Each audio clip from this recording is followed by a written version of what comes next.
মাসের মতো ফজিলাত রহমতের নবী বলেন এই রমজান মাস যে পাইল সে রমজান মাসে তার নিজের গুনাহকে মাফ করে নাও।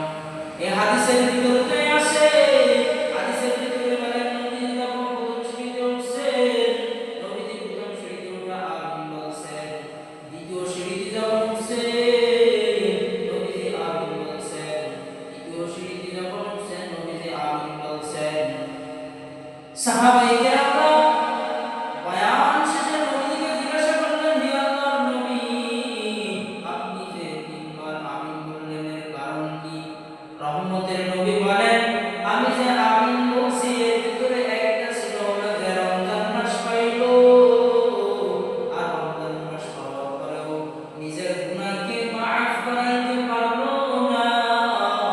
এই ব্যক্তি ধ্বংস।